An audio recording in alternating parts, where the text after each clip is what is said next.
If you're done doing yard work on the weekends, this move might be for you. Let's just walk up.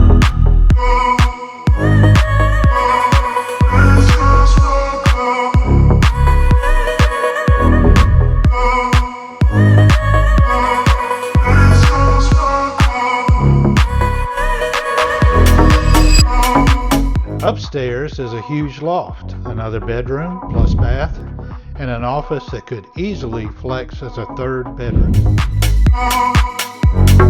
And out back, your own private patio space, perfect for coffee mornings and wine nights.